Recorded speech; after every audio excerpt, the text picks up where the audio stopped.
Ce programme vous est présenté par la région Grand Est. 24 heures en Alsace vous est présenté par le Crédit Mutuel.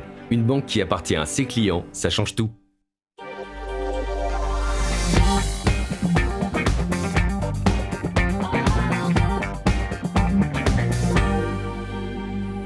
Monsieur, bonsoir, bienvenue pour une heure d'actualité 100% Alsace, 100% régionale. Et tous les mercredis, Vera Bossiac nous rejoindra tout à l'heure, c'est le Vera Lifestyle, avec son invitée, Sophie Lemaire, fondatrice de l'éphémère boutique.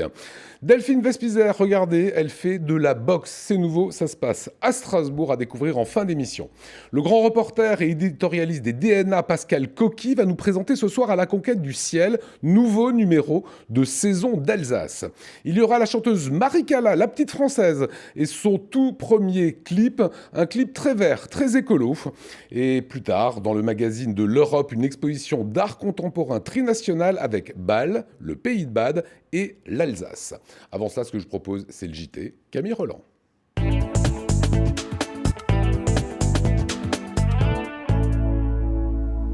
Bonsoir à toutes et à tous, au sommaire de l'actualité alsacienne ce soir. C'est une journée noire qui s'annonce demain. Avec la grève contre la réforme des retraites, de fortes perturbations sont à prévoir en Alsace. Nous ferons le point dans notre JT.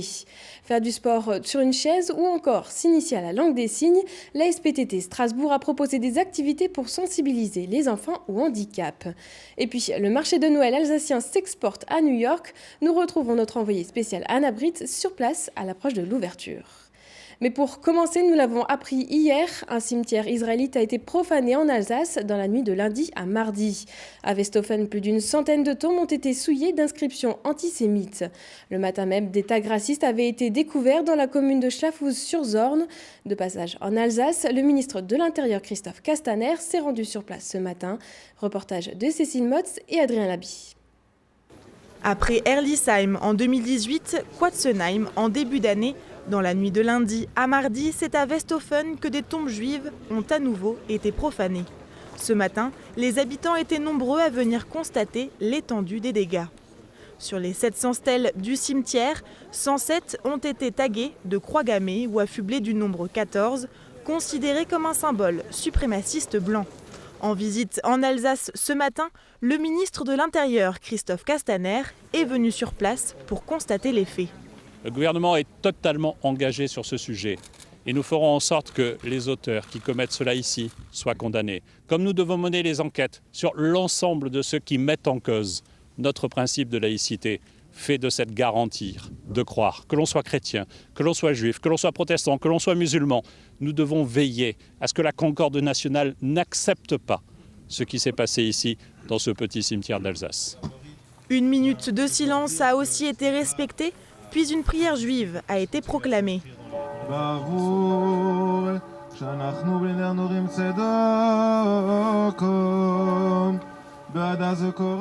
Depuis 2010, une dizaine de dégradations antisémites ont été constatées sur des bâtiments publics, religieux ou dans des cimetières juifs. Pour la communauté particulièrement importante en Alsace, le temps est à la consternation, mais pas seulement. Si l'idée de ceux qui ont commis cet acte, c'était d'effacer leur mémoire, d'effacer leur identité, d'effacer la trace de cette histoire qui est présente en Alsace, je le disais, ils n'y arriveront pas, ni avec de la peinture, ni avec quoi que ce soit d'autre. Et je pense qu'ils n'ont absolument pas réussi à les tuer une deuxième fois. Certes, ça fait mal de voir ces croix, mais pour autant, la mémoire de ces personnes, eh bien, elle continue à vivre et elle continuera à vivre pendant très longtemps encore. Face à ces actes, Christophe Castaner a assuré que le gouvernement apporterait une réponse ferme. J'ai décidé ce matin, avec le directeur général de la gendarmerie nationale, la création d'un office national de lutte contre la haine. Il sera chargé de coordonner pour la gendarmerie nationale l'ensemble des enquêtes pour les actes antisémites, anti-musulmans, anti-chrétiens que nous connaissons sur notre territoire en zone gendarmerie. Les gendarmes de la section de recherche de Strasbourg, en charge de l'enquête, lancent un appel à témoins. Toute personne qui aurait des informations sur cette profanation est invitée à composer le 17. Il y a un an, Strasbourg était victime d'une attaque terroriste. 5 personnes ont perdu la vie le 11 décembre 2018. Une journée de commémoration leur rendra hommage mercredi prochain. Des prises de parole, chants et lectures sont prévues à la cathédrale de 19h à 21h. Une stèle mémorielle et la plantation d'un arbre auront également lieu place de la République vers 15h. Cheminots, professeurs, avocats, personnel hospitalier, étudiants, ils seront nombreux demain à descendre dans la rue pour dire non à la réforme des retraites. Et la mobilisation en Alsace s'annonce forte. De nombreuses écoles, collèges et lycées resteront porte close jeudi. Le rectorat a recensé 162 établissements fermés sur les 794 que compte le Bas-Rhin. Dans le Haut-Rhin, 72% de grévistes sont déclarés selon le syndicat SNUP-FSU. Beaucoup d'écoles assureront tout de même un service minimum d'accueil. À noter qu'à Strasbourg, aucune cantine scolaire ne sera ouverte. La circulation ferroviaire sera aussi perturbée sur l'ensemble du réseau alsacien et ce dès ce soir. Un TER sur 3 en moyenne sera supprimé. La circulation est limitée à 2 lignes régionales entre Strasbourg-Bâle et Saverne-Strasbourg. Concernant les TGV, un Inouï, un Ouigo et un Lyria assurant chacun un aller-retour vers Paris et Bâle. Côté transport en commun, à Strasbourg, la direction de la CTS annonce que seules les lignes A et B circuleront de 6h à 20h. La fréquence et les horaires des bus seront également modifiés. Et à Mulhouse, la moitié du personnel sera en grève selon les syndicats de Solea. La circulation devrait revenir à la normale dès le vendredi 6 décembre. C'était hier la journée internationale des personnes handicapées. Proclamée depuis 1992, elle vise à promouvoir les droits et le bien-être des personnes en situation de handicap au sein de la société. La SPTT Strasbourg en a profité pour sensibiliser les enfants au sport adapté. Au programme, ateliers découvertes et activités physiques au centre sportif ouest de Königshofen. Un reportage de Gilles Kunz.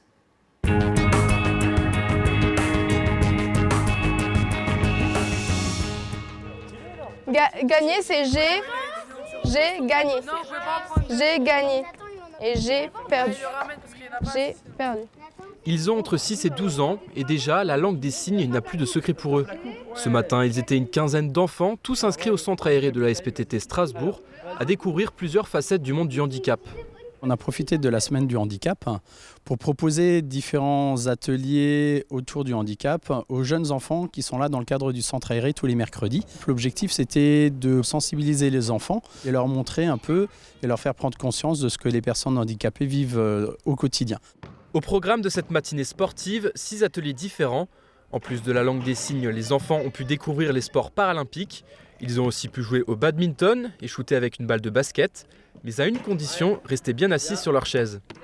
Ils sont très réceptifs, et, ils apprennent très vite et il est important de les sensibiliser quel que soit l'âge. On est dans une société où l'inclusion est importante, où tout est fait pour inclure les personnes en situation de handicap.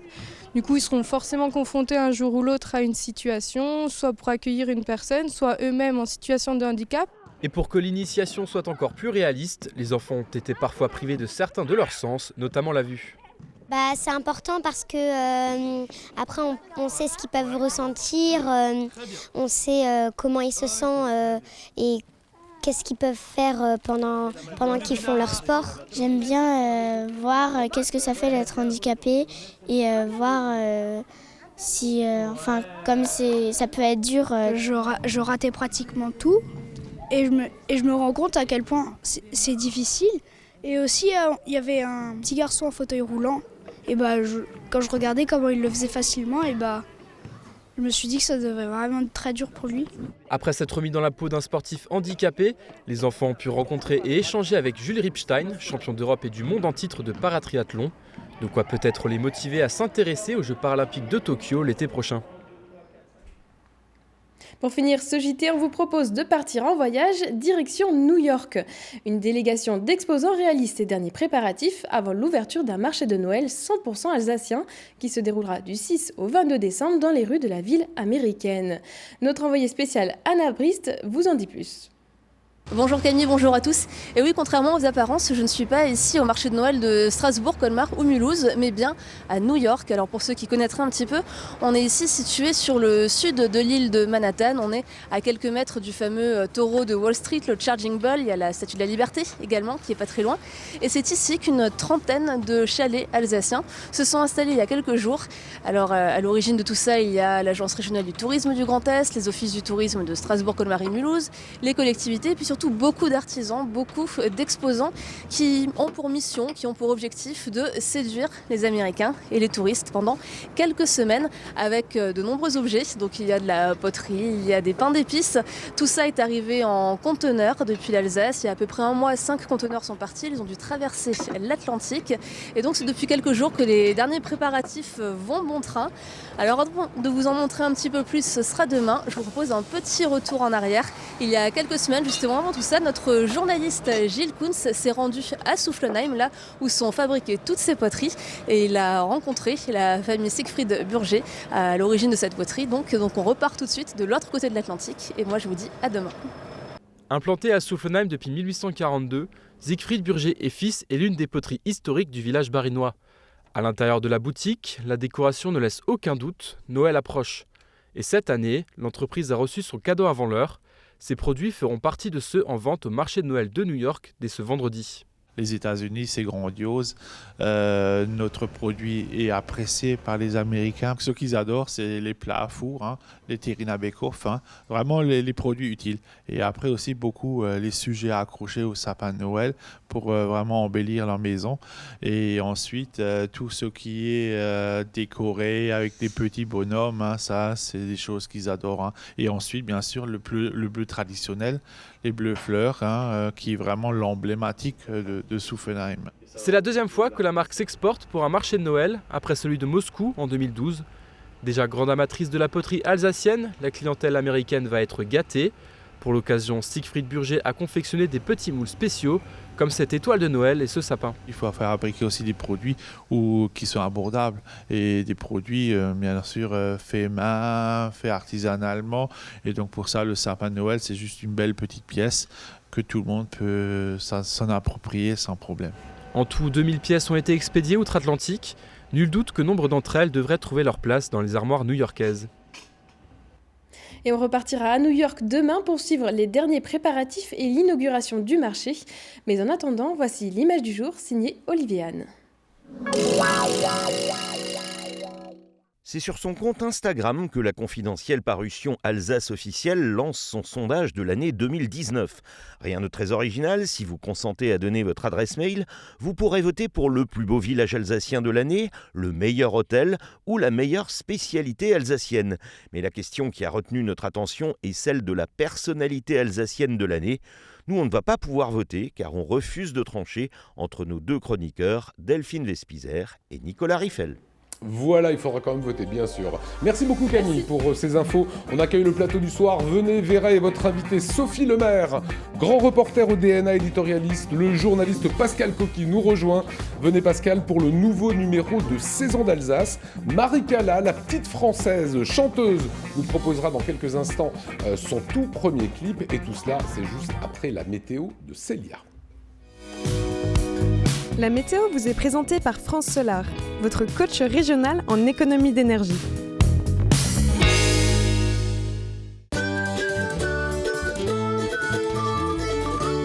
Bonjour à toutes et à tous, ravis de vous retrouver pour votre bulletin météo de ce jeudi 5 décembre. Et ce seront des gelées et du brouillard qui vous attendent au programme de ce réveil en ce jeudi. Des conditions brumeuses donc avec du brouillard givrant prévu sur la majeure partie du territoire alsacien. Beaucoup de nuages toujours dans le nord et des températures très fraîches, jusqu'à moins 6 degrés par endroit, moins 3 degrés du côté de Saverne, de Strasbourg ou encore de Colmar, jusqu'à moins 4 degrés dans le sud, notamment du côté d'Alkirch ou encore de Mulhouse, moins 1 degré. La maximale, ce sera pour Wissembourg. Dans l'après-midi, des nuages toujours et ça restera des brouillards givrants prévus toujours du côté de Strasbourg. Pour le reste du territoire, vous le voyez, c'est bien couvert. Une journée bien nuageuse et grise en perspective. Quelques rayons de soleil peut-être si vous êtes dans le nord de la Suisse. Côté Mercure, ça reste très frais, moins 1 degré, toujours négatif du côté de Strasbourg. 0 degré, ce sera pour Saverne ou encore pour Colmar. Un petit degré prévu du côté de Wissembourg ou encore de Mulhouse.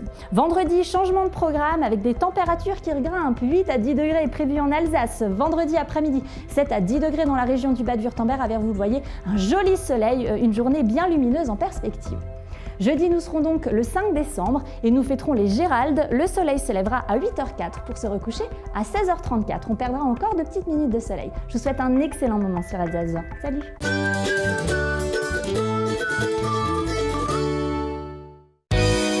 Retrouvez France Solar, votre coach régional en économie d'énergie, sur www.france-solar.fr.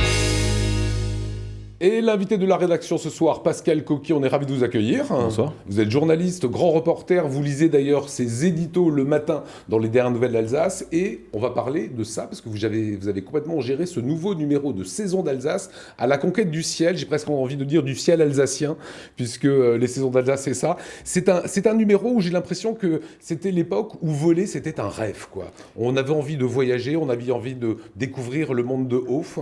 Oui, alors c'était un rêve, et puis c'était une aventure incroyable, puisque nous, on a recommencé, ce qui est le propre de Saison d'Alsace, c'est de raconter les aventures du début à aujourd'hui. Donc, pour l'histoire de l'aviation, on est remonté au tout début des années 1900, et où l'époque était celle des faucheurs de Marguerite, où on avait, qui étaient des casse-cou, des aventuriers, beaucoup de cyclistes à l'époque, qui étaient des grands cyclisme sur piste, où il y avait une prise de risque incroyable, se retrouvaient aviateurs. C'est ces merveilleux fous volants dans le machine. Ouais, c'est exactement ça. Et c'était complètement délirant quand on voit leur attirail. Évidemment, à l'époque, prendre un avion, c'était aller à la mort. Le nombre de faucheurs de Marguerite qui sont fait justement faucher dans la force. On découvre celui qui a un manche à balai. Oui, un manche à balai. Et on découvre, il y a des photos exceptionnelles. On va en voir quelques-unes. Regardez la conquête du ciel, évidemment, c'est passé par le ballon dirigeable.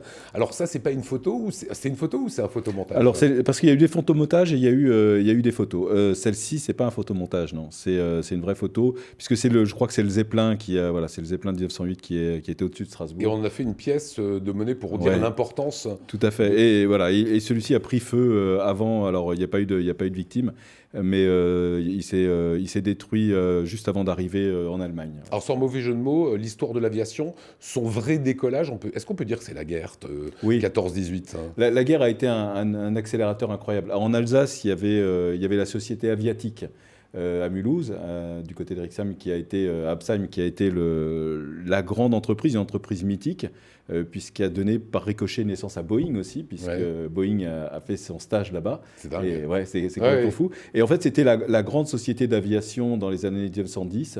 Et la guerre, comme souvent, a été un accélérateur, puisque la Première Guerre mondiale, c'est essentiellement l'aviation qui prend le pas sur l'infanterie. Tous les biplans allemands qui se sont affichés. Et remettez juste avant l'autre image où on voit comment on va s'entraîner à bombarder depuis le ciel en lançant des obus. Si on peut la revoir, c'est ce que vous retrouvez dans Saison d'Alsace. Document incroyable. Alors, il y a des photos, certaines que j'ai reprises, Pascal Coqui, à plusieurs reprises, en me disant, mais c'est quoi le sens de cette photo? Alors, je ne sais pas si on peut la regarder. Ce sont des soldats allemands.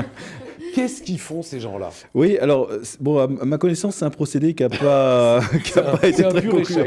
Ouais, je crois que ça n'a pas donné beaucoup de résultats. Alors, ils sont équipés, en fait, pour repérer des avions ennemis. C'est ça. Donc, j'ignore complètement, j'imine, peut-être voir la nuit, ou je ne sais pas. En tout cas, on ne peut pas dire que ça ait vraiment marché. Alors, on ne le connaît pas, en fait, à cet âge-là. C'est ce monsieur, c'est Göring, qui fera les tristes heures de l'Allemagne nazie. En fait, c'est un pilote en 14-18. Oui, et qui a été basé un moment du côté de Mulhouse. Ouais. Voilà, et là, il s'oppose à Absheim. Vous citiez effectivement Aviatik, c'est d'autres photos qu'on retrouve. Aviatik, c'est à Absheim, et c'est cette société qui va former aussi de nombreux pilotes, fabriquer et former de nombreux pilotes. Oui, parce qu'à l'époque, c'était des industriels, il y avait un industriel balois.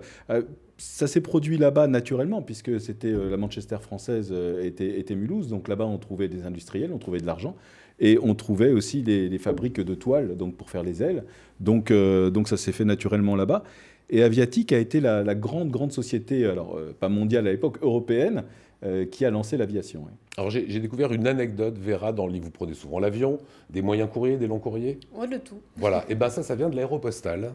J'ai découvert ça dans le livre. L'Aéropostale qui va donc être la poste, et emmener le courrier. Est-ce que ce courrier va être un long courrier ou un moyen courrier? Et l'expression est restée. C'est ça, ouais, absolument. Voilà, des choses passionnantes. Premier vol de nuit, 1923, ça part d'Alsace. Oui, complètement. Mais il y a du côté avec la compagnie franco-roumaine.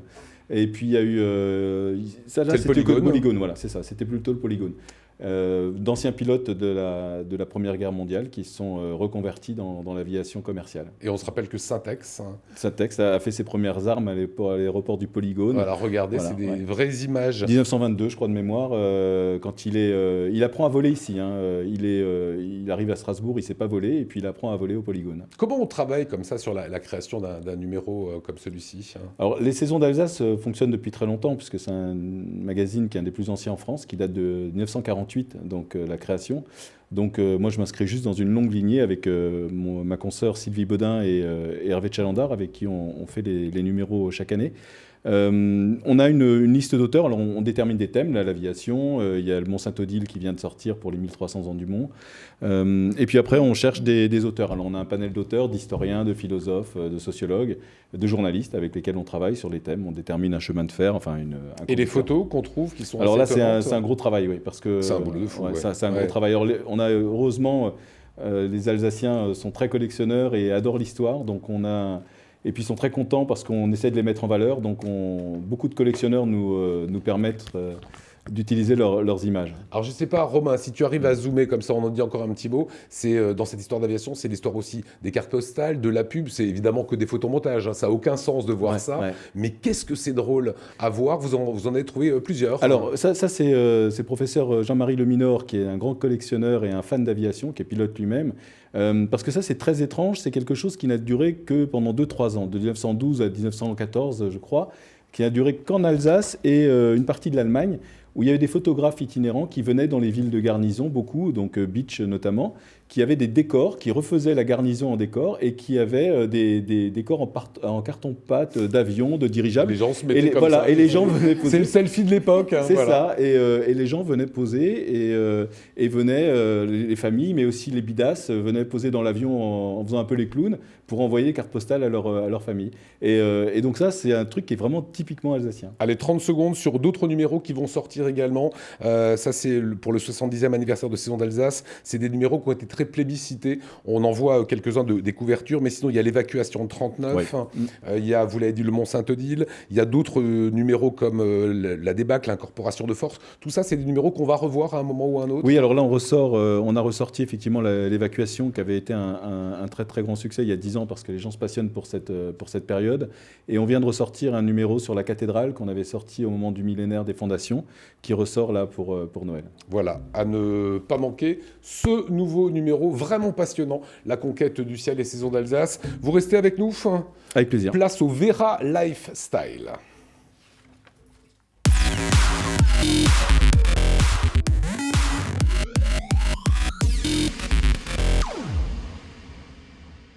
Salut tout le monde. Alors si vous n'avez plus envie de porter les mêmes vêtements que tout le monde, mais vous n'avez pas envie de vous ruiner pour autant, vous allez adorer ce concept ce soir avec l'éphémère boutique. Bonsoir Sophie. Bonsoir. Alors vous avez fondé une boutique qui n'en est pas exactement une. C'est quoi le concept? Alors l'éphémère boutique, c'est à la base un e-shop qui a été créé il y a 1 an. Ça s'est transformé après en local, en showroom. Et par la suite aussi en apéro shopping. Et je suis un peu itinérante du coup. Donc on peut venir chez vous finalement pour découvrir les vêtements, mais également en ligne et venir les essayer simplement. Tout à fait. Et comment est né ce projet? Alors il est né il y a 1 an. On a été, moi, mes sœurs et une amie, on a été à la base interpellés par toutes nos copines et tout, qui nous demandaient oui mais on en a marre d'être habillés tout en la même manière. C'est vrai, on va tous dans les grandes anciennes, on a tous au final le même style et l'envie d'apporter une touche plus originale et de là est né le concept et j'en suis très fière d'ailleurs. Alors vous choisissez vous-même les collections et vous me racontiez en off que en fait finalement quand vous allez choisir vos vêtements, vous ne choisissez pas comme tout le monde, vous prenez ce qui reste. Tout à fait. Ça paraît un peu bizarre, mais oui, effectivement, le principe, c'est justement de créer des collections qui restent éphémères. Et donc, tous les mois, ces collections changent.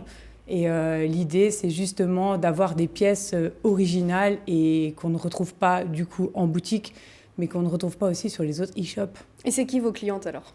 Mes clientes, elles peuvent avoir de 25 à 50, voire même 60 ans.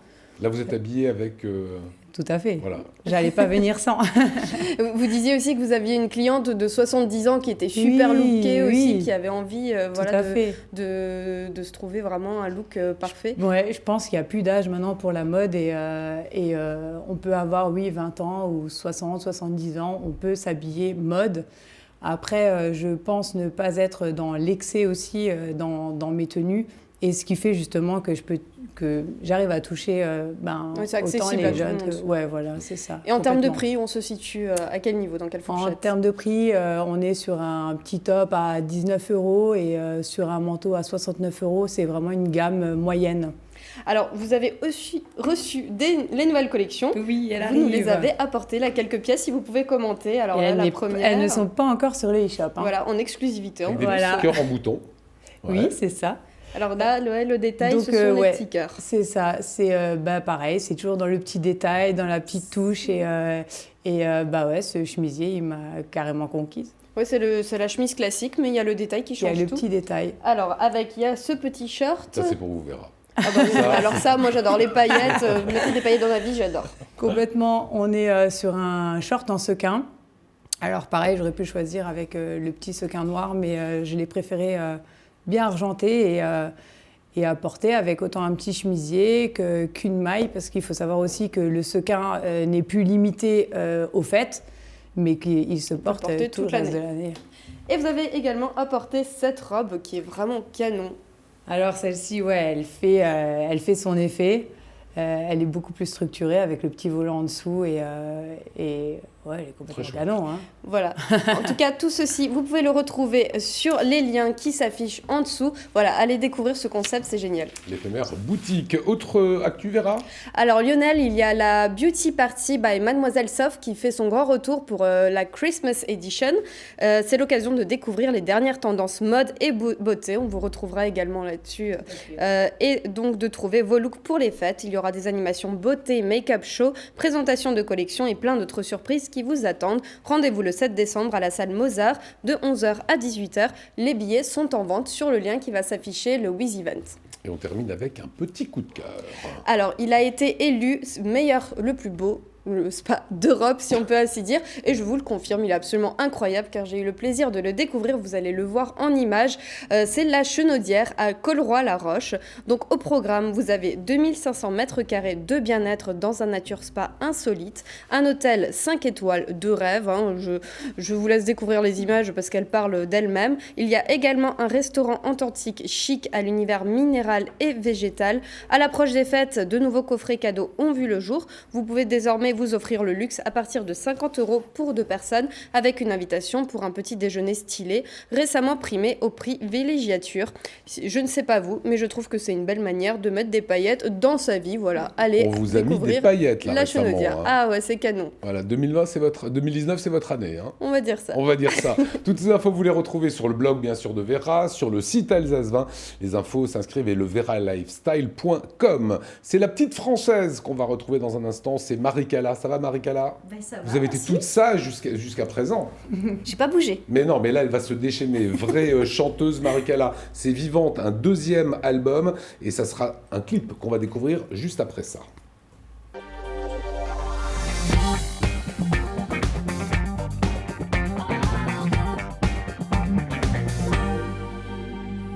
Avec nous, Maricala, on la surnomme la petite française, et la petite française vient de sortir l'album Vivante. Il a déjà 2 ans, mais le clip va sortir. D'où ça vient, ce petit surnom de la petite française, Maricala? Déjà, je suis pas très grande. ça se voit pas sur un plateau, hein. Tout le monde est lissé. Hein. Sur scène, on me dit que non plus, mais oui, non, Maricala, la petite française, c'est parce que je suis très attachée à la chanson française, justement. C'est ça. Voilà. Alors si on devait, celles et ceux qui ne vous connaissent pas, c'est quoi l'univers de Maricala, l'univers musical? Alors, chanson française, au départ essentiellement jazzy, et ensuite on est parti sur un univers plus éclectique avec un peu plus de créativité, mais au départ c'était que de la reprise. Et puis finalement, les gens, à force de nous voir, nous disaient « Mais toi, t'as pas des choses à nous présenter, etc. » Donc quand j'ai décidé de sortir un album, je me suis lancée dans la compo. Et aujourd'hui, on a la chance de tourner essentiellement sur des compos, des 2 albums qui ont pu sortir déjà depuis 2015. Et puis avec quelques quand même reprises de grands titres de la chanson française, parce que quand même, on a un sacré patrimoine. Ça, c'est votre truc. Alors, il y a également Corps en jachère. On va en parler dans un petit instant. C'est le premier clip que vous faites, un clip plein de poésie. Regardez, extrait.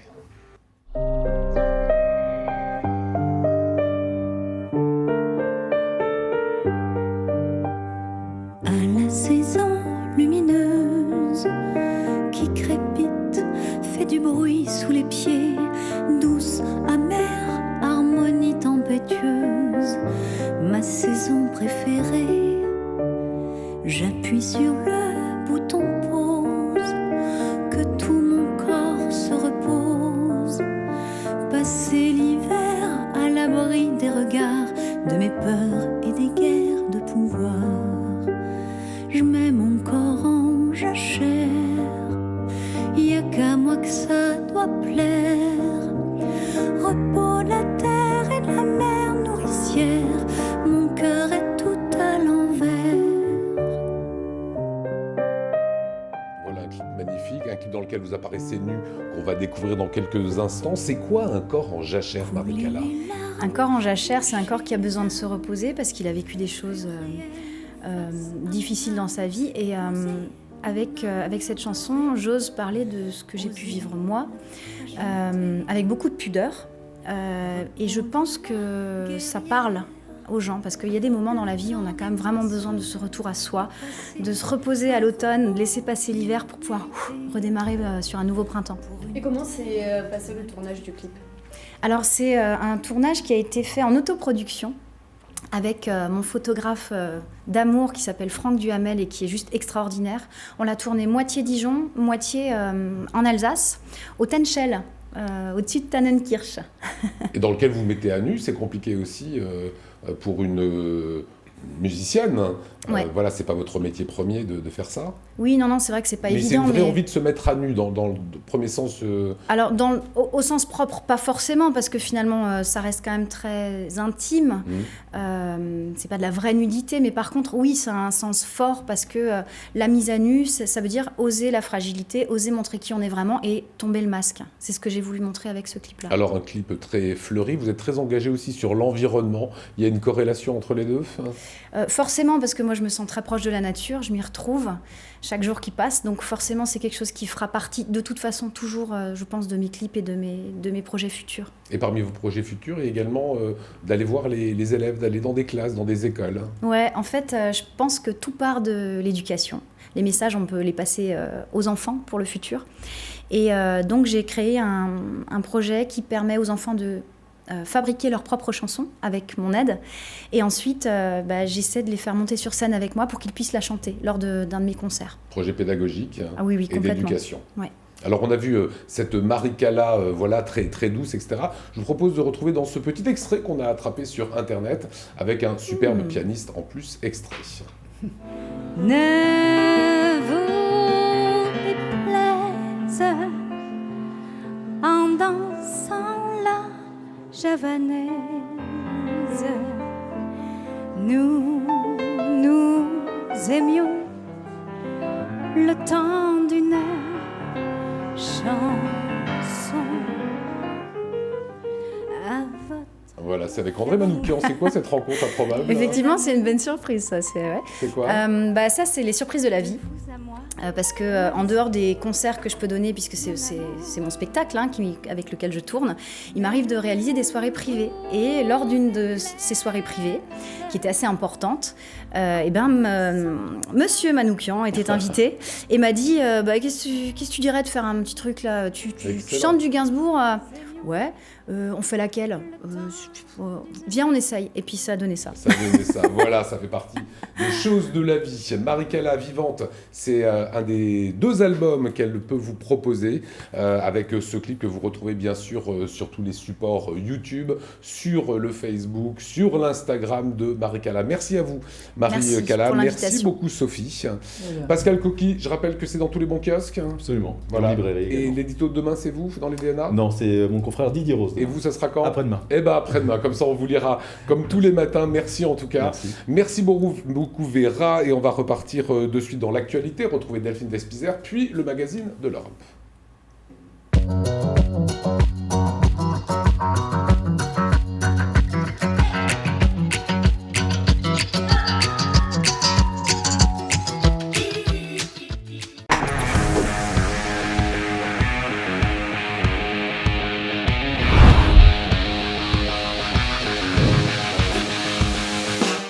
Salut Pinhunter et bienvenue à Strasbourg. Aujourd'hui je suis en compagnie d'Yvette qui est l'ambassadrice de la boxe en France et aussi en Europe.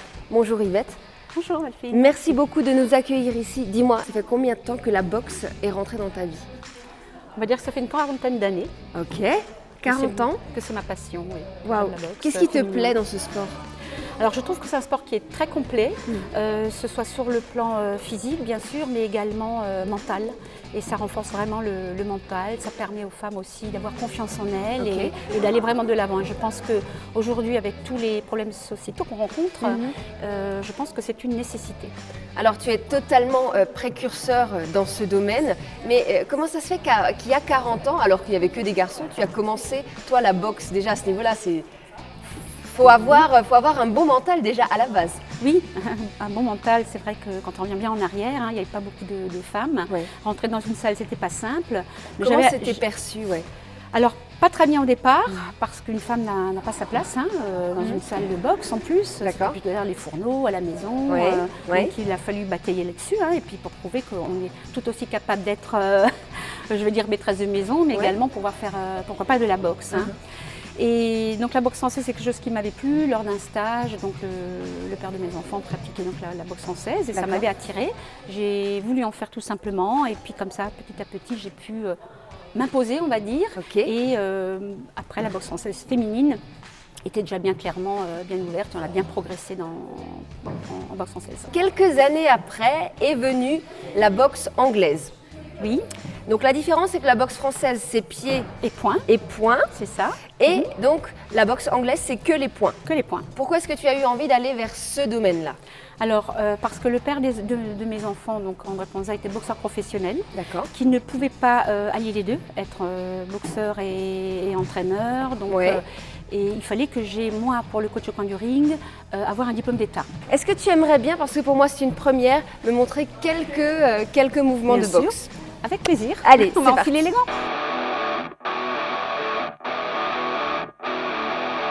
Alors, un gauche ici, tout simplement. Voilà, et ben voilà, gauche, gauche, gauche. On peut même se déplacer, je vois que c'est très bien. Déjà une bonne petite base sportive, Delphine.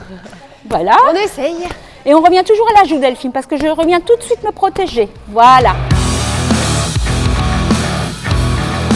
Les filles, dites-moi, quand vous venez ici à la boxe, qu'est-ce que vous recherchez? Déjà, c'est une bonne manière de se défouler. Ok. Si on vient après le travail, ça fait du bien. Et alors, tu as senti une évolution, toi, personnellement, depuis que tu fais de la boxe? Tu es différente? Ouais. J'ai l'impression que j'ai beaucoup plus confiance en moi. Je me tiens beaucoup plus droite. D'accord. J'ai moins peur. Enfin, pas qu'on a peur quand on marche dans la rue, mais on est moins soucieuse de ce qui pourrait arriver. Aurore, toi tu es coach sur différents points à Strasbourg. Est-ce que tu vois qu'il y a un profil type pour les filles qui seraient bonnes en boxe?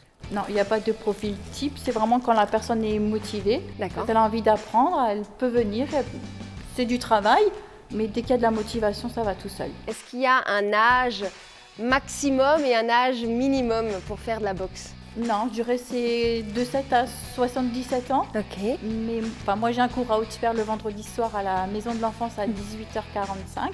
C'est plus ouvert pour les femmes adultes, donc à partir de, je dirais, de 16-17 ans jusqu'à 70 ans. D'accord. C'est un cours ludique, sympa, et puis on apprend dans la bonne humeur.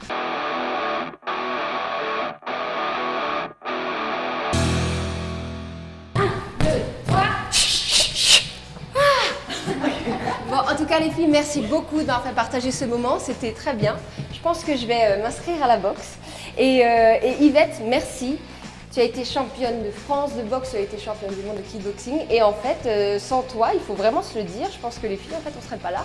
Et du moins, les filles en France, elles ne pourraient pas faire de la boxe de manière sereine et pratiquer leur sport. Donc, merci beaucoup et bravo. Et nous, on se dit, Marotzklut et à bientôt. On revient à la joue parce qu'on vient toujours bien se protéger. Parfait. Le point sensible. Hein.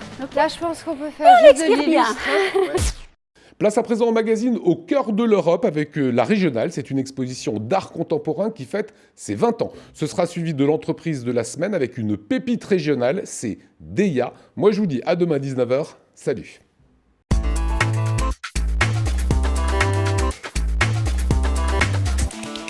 Bonjour à tous et bienvenue sur Alsace 20 dans votre magazine Au cœur de l'Europe.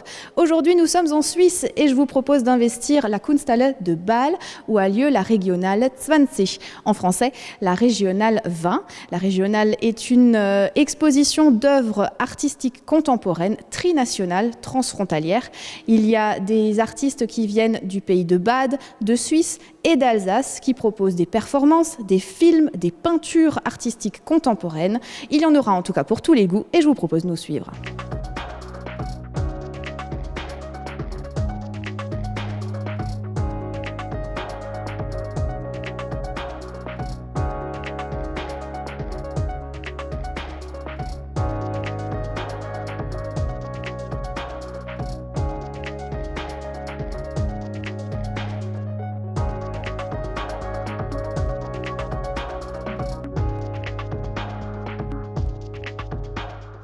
Bonjour Silke Baumann, guten Tag.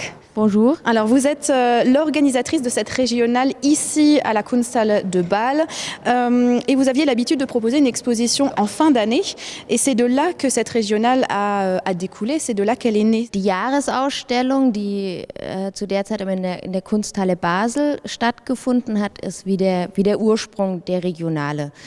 Diese Ausstellung wurde als nicht mehr zeitgemäß empfunden und dann hat man sich dazu entschlossen, dass man das Konzept oder dieses Format dieser Jahresausstellung erweitert, indem man andere Häuser mit einbindet, dass man sagt, nicht nur in der Kunsthalle findet die Ausstellung statt, sondern auf mehrere Orte verteilt. Das Interessante ist doch, dass wir uns hier an einem Dreiländereck befinden, wo 3 Länder angrenzen und wir sollten es öffnen, sodass auch Künstler aus Deutschland, aus Südbaden und Frankreich, dem Elsass sich auch für die Régionale bewerben können. Et donc c'est, vous le disiez tout à l'heure, sur 18 institutions, sur 18 endroits qu'elle a lieu, cette régionale, notamment à Bâle, à Fribourg, à Strasbourg, où nous étions. Oft sind es von Künstlern betriebene Orte, Künstlerinitiativen oder steht ein Verein dahinter. Oft arbeiten Leute dort auch ehrenamtlich. Jedes Haus hat so seine Spezifika, aber das soll sich auch nach außen abbilden und jedes Haus darf das auch quasi umsetzen und dass man diese Freiräume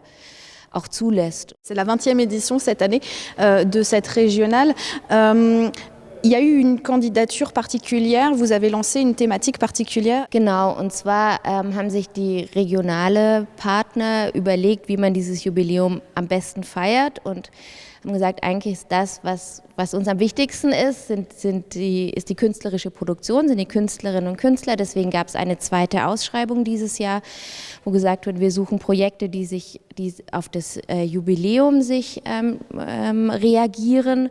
In der Ausschreibung war eben festgelegt, dass diese Projekte in allen 3 Ländern stattfinden, dass sie Themen wie Grenzüberschreitung, Trinationalität, Mobilität thematisieren. Und da gab es eben 2 Projekte, die ausgewählt wurden. Eins ist Sanna Reitz, die hat in Vorgärten im Dreiländereck Hecken fotografiert, weil sie sich sehr stark dafür interessiert, für die skulpturale Dimension dieser Hecken, weil es oft auch eigentlich von den Hobbygärtnerinnen nicht so gemeint ist, aber die oft sehr viel Pflege in diese Hecken stecken und die auf sehr künstlerische Art und Weise auch beschneiden. So, und das eigentlich wie Skulpturen sind. Und wir sind sehr froh, dass wir Standorte in allen 3 Ländern dafür gefunden haben. In Straßburg kann man die Arbeit sehen, an dem neuen Ort von Accélérateur des Particules in der Garage Coupe. Maintenant, nous allons en profiter, nous allons partir à la recherche de Peter Pakesh, le commissaire de l'exposition, et nous allons profiter pour voir un petit peu ce qui se passe ici, concrètement, à la Kunsthalle de Bâle. Danke.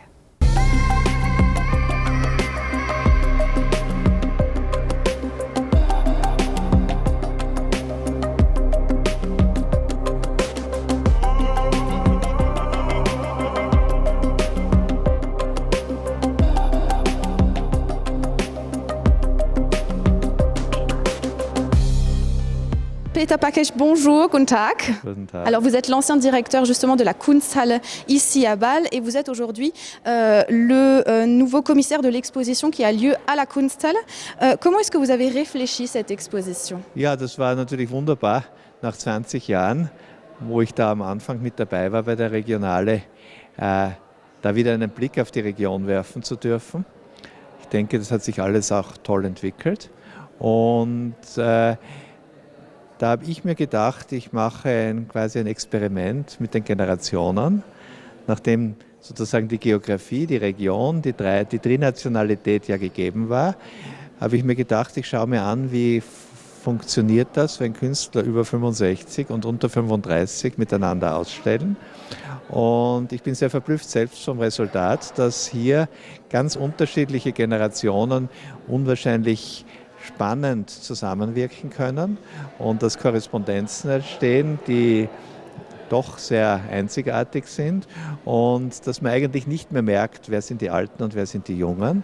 Und das ist etwas, was für mich eigentlich als Phänomen durchaus neu ist. Et donc ce côté trinational a fonctionné? Ja, die klappt wunderbar und das ist inzwischen auch etwas, was viel lockerer geworden ist. Es gibt hier zum Beispiel Werke von einem jungen Franzosen, Pierre-Charles Flippo, der aus Straßburg kommt, in Karlsruhe studiert hat und jetzt hier in Basel ausstellt.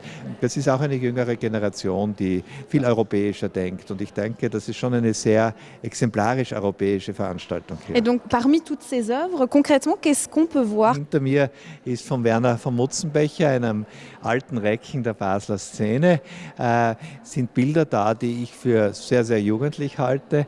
Dann vor uns ist Vincent Gallet, ein junger Franzose. Und da haben wir schon zum Beispiel so eine Konfrontation. Das sind die Korrespondenzen, die mich hier interessieren und die setzen sich in 5 Räumen fort. Es sind 5 ganz unterschiedliche Räume, auch das ist wiederum spannend. Quasi die heutige Kunst ist schon eine Kunst, die also sehr heterogene Situationen sucht und so haben wir hier quasi wie 5 unterschiedliche Weltentwürfe in einem bestimmten Maß. Alors au bout de 20 ans, comment est-ce qu'on se renouvelle? Est-ce qu'il y a un avenir justement dans cette régionale? Ich glaube, die Regionale wird sich aus sich selbst heraus noch einmal stärker weiterentwickeln. Die Region hat das Zeug, zu einem wichtigen Kunststandort zu werden, zu einem wichtigen Produktionsort zu werden. Und ich denke, dass die Regionale dafür eine große Basis sein kann. Danke Peter Pakesh.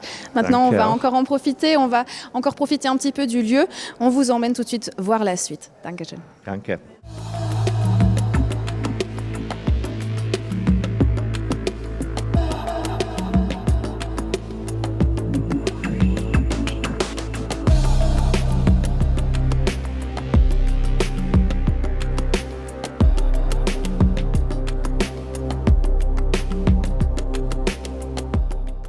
Il est l'heure maintenant pour nous de retourner en Alsace. Ça a été un plaisir de vous proposer de nous accompagner ici à la Kunsthalle de Bâle pour cette 20e édition de la Régionale. Je vous rappelle que l'exposition se poursuit jusqu'au 19 janvier dans 18 sites allemands, alsaciens et suisses que vous retrouverez bien sûr sur le site internet régional.org. Merci de nous avoir suivis sur Alsace 20. À très bientôt. Quant à moi, j'en profite pour faire encore un petit tour avant de rentrer. Allez, salut!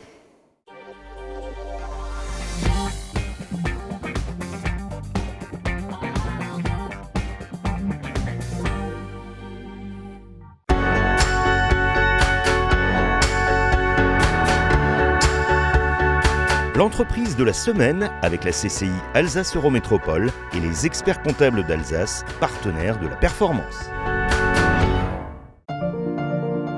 Fondée en 1996, l'entreprise Deia a pour métier l'intégration d'outils audiovisuels dans des bâtiments ou dans des événements d'entreprise.